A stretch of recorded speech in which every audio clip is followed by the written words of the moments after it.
Hi everyone. In this tutorial, we're going to cover how to set up a shortcut in Stream Deck to delete a row in Excel. So first, you start by right mouse clicking on a new empty button, set it to create multi-action. You're going to search for hotkey. We're going to add the first hotkey, and we're going to hit Shift and space. That's going to select the row.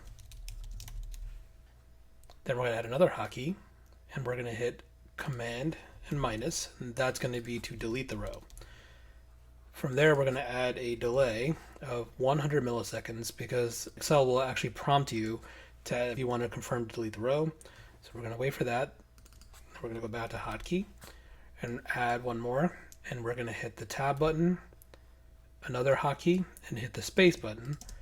And then you're going to hit a delay again for 100 milliseconds. And then one more hotkey to unselect the current row. And that is going to be Shift and backspace. And then from there,